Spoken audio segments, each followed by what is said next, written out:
Olá pessoal, mais uma vez aqui agora para a gente falar de vacinas. Essa é a nossa última aula, né, desse bimestre e um assunto extremamente importante que dá muito problema aí se houver falhas ou se tiver má qualidade nesse produto de vacina, tá? Não importa a espécie. Se for mal acondicionado ou se for uma vacina de reação e resposta imune ruim, a gente vai ter aí uma falha na imunização. Lembrando que nenhuma vacina imuniza 100%, mas nós precisamos chegar próximo aí do ideal, tá? Então a gente vai falar sobre a vacina, prevenção, transversabilidade e também os calendários de vacina. Claro que existem inúmeros calendários, a gente vai trazer aqui algo mais para discussão e para cada espécie isso muda muito. Então a gente pode citar alguma coisa aqui que já acrescentou, né, de novo aí para o próximo ano. Então a gente tem que estar sempre buscando conhecer essas variações semestralmente, tá?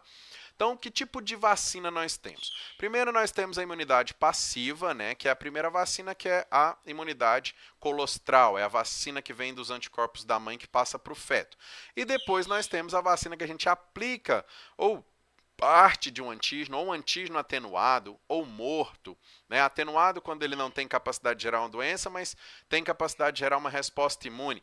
Então a gente transforma aqueles epítopos de ligação dele com as células do hospedeiro para que ele não consiga se ligar, mas ele consiga gerar uma resposta imune por meio dos linfócitos T helper, tá? E aí vai ativar linfócito B e tudo aquilo que a gente já discutiu, tá?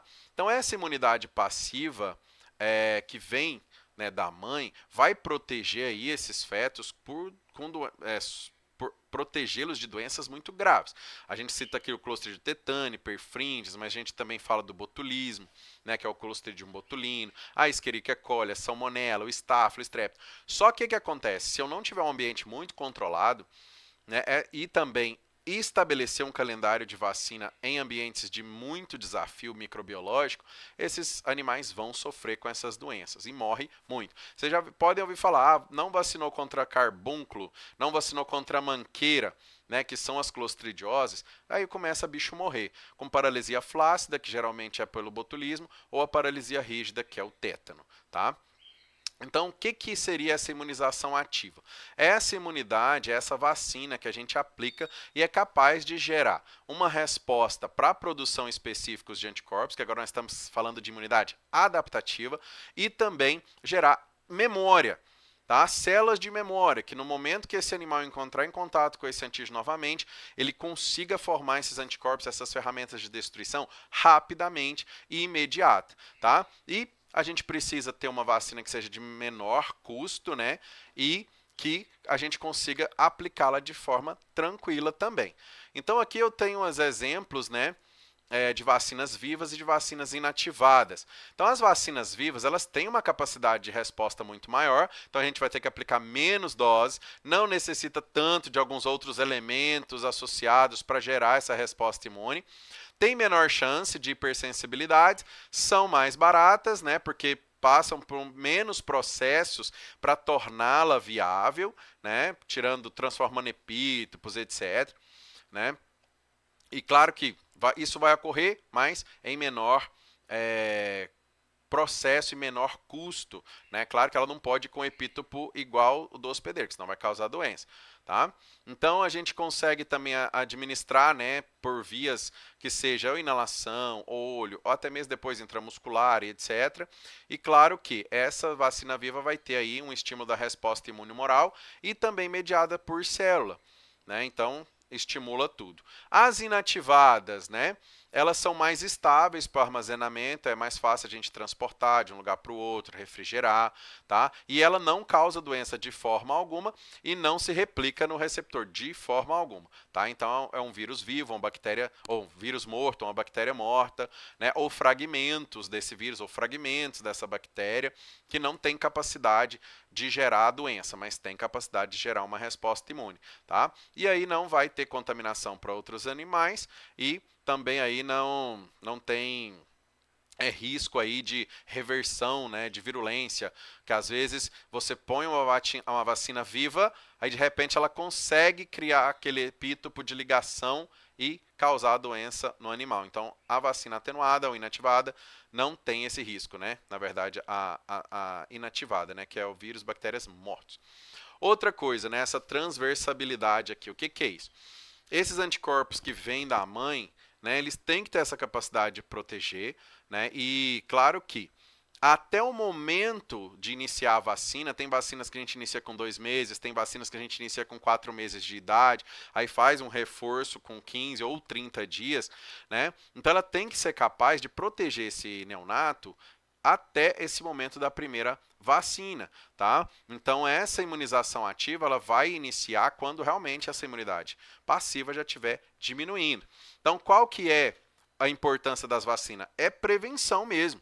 Tá, de doenças, para ainda mais em regiões muito endêmicas, que hoje nós temos doenças de tudo quanto é tipo, bacteriana, viral, fúngica, protozoária, né, e nós temos vacinas para quase todas elas.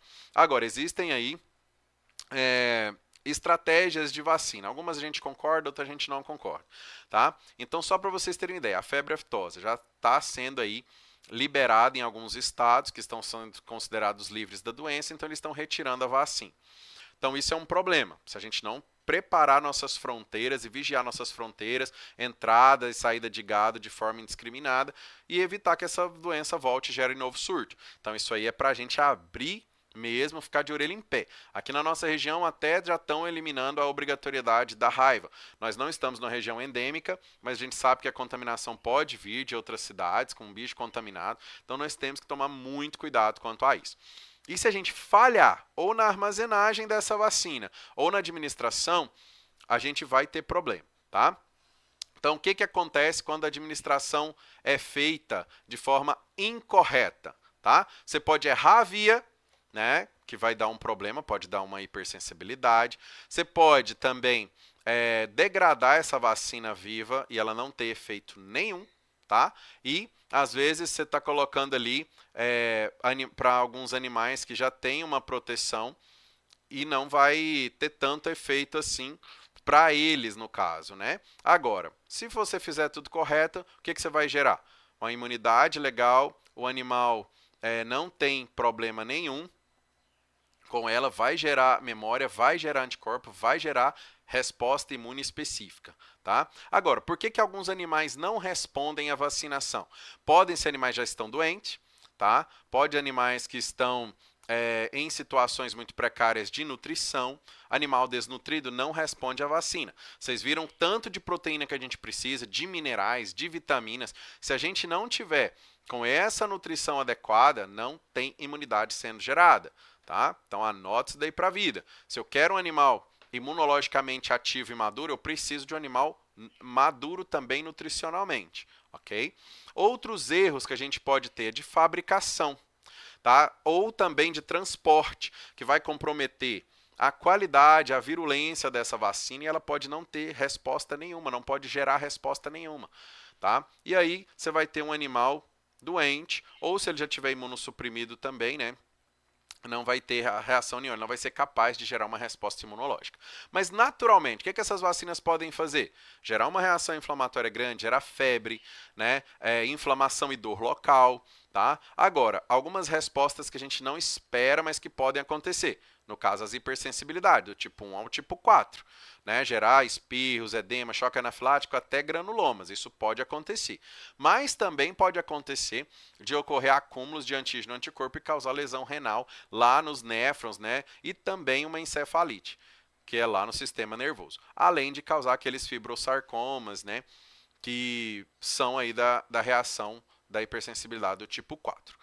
Tá? Então, quando a gente fala de pequenos animais, né, antigamente a gente falava de 3 a 4 doses de vacina, hoje já está se falando até da 5ª dose de vacina, só para vocês terem uma ideia.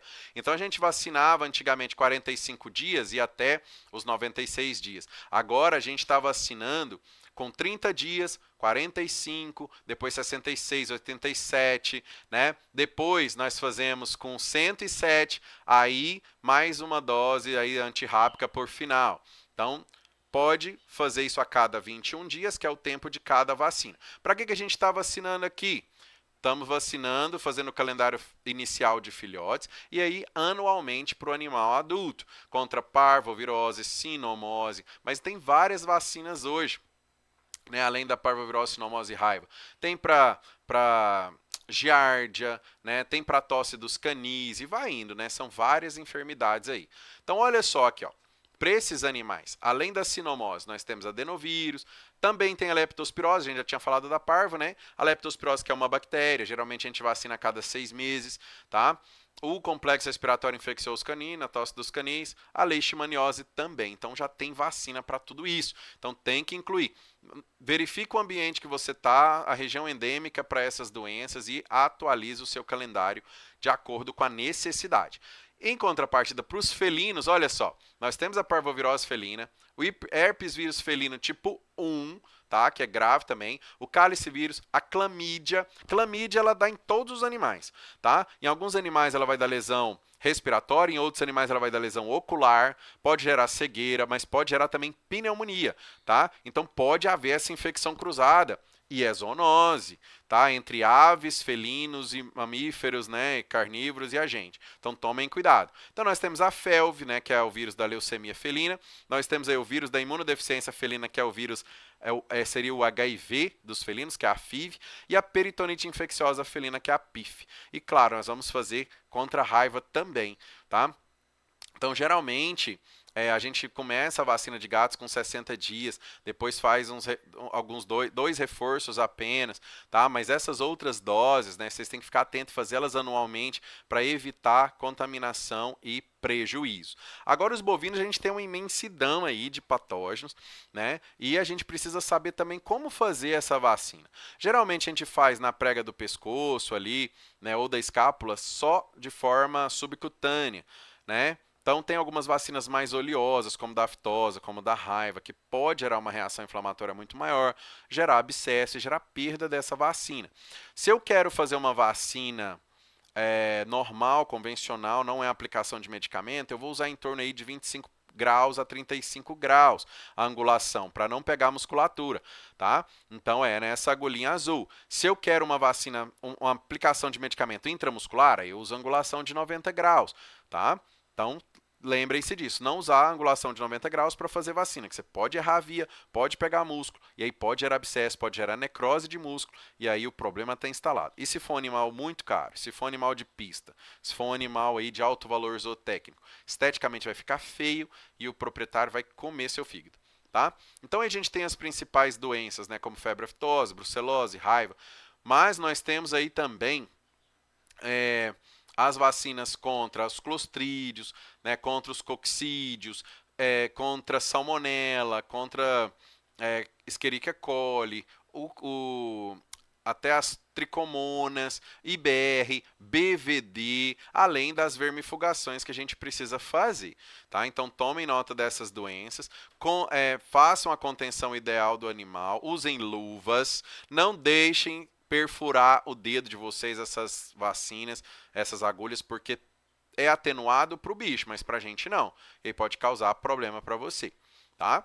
Quanto aos equinos, a gente tem aqui o tétano, que é muito importante, que é a clostrídio também, né? A gente pode vacinar em 3 a 4 doses anuais. Tem gente que faz 2 doses, mas tomem cuidado, tá? Se é uma fazenda onde tem arame farpado, né? Ou muito ponta de toco, essas coisas, fiquem atentos a isso. Nós temos aí a Lexton Gold, que tem vários agentes, 5 agentes, né? Que tem a influenza, que tem o herpes vírus, que tem a rinopneumonite, né? Que tem também o tétano na mesma vacina, tá? A leptospirose a gente faz à parte. Geralmente, a gente entrava com 4 meses de idade para os potros. Hoje eu estou antecipando essa imunidade para 2 meses, essa imunização para 2 meses. Os potros estão começando a comer feno e ração muito mais rápido, porque vão ficando ali com as mães num sistema mais intensificado. Então, logo a gente já começa também a colocar essa vacina para 2 meses. Tá? A antirrábica, geralmente na campanha, a gente vacina todo mundo. tá? Mas a indicação é a partir de 4 meses também, não tem problema fazer. Ainda mais se não for uma região endêmica, você pode fazer a partir de 4 meses, tá? Aí nós temos o garrotilho, nós temos influenza, né? A influenza em Goiás, em Goiás e Mato Grosso do Sul, nós precisamos fazer essa vacina a cada 6 meses. Nos demais estados, a gente faz ela de forma anual, tá? A encefalomielite viral, né, que é muito importante, que mata muito potro. Então, lembrando também que essa vacina de herpes vírus, tá, gente, que a gente tem que lembrar dela aqui, além de 4 doses normais para garanhões e éguas prens, nós precisamos fazer ela no mês 5, 7 e 9 de gestação, tá? Contra herpes vírus, tá? Que vai gerar aí, né, o aborto e também pode gerar danos severos aí nos potros, tá? Então, eu encerro por aqui. Qualquer dúvida, fiquem à vontade em perguntar. Então, a vida não é comparar-se com os outros, é sobre as escolhas que você faz, tá? E assumi-las. E também, se deu problema, volta atrás, recomece. Não tem problema nenhum a gente admitir que está errado e fazer um novo caminho ainda melhor, com mais sucesso, tá? Então, fiquem com Deus e até mais.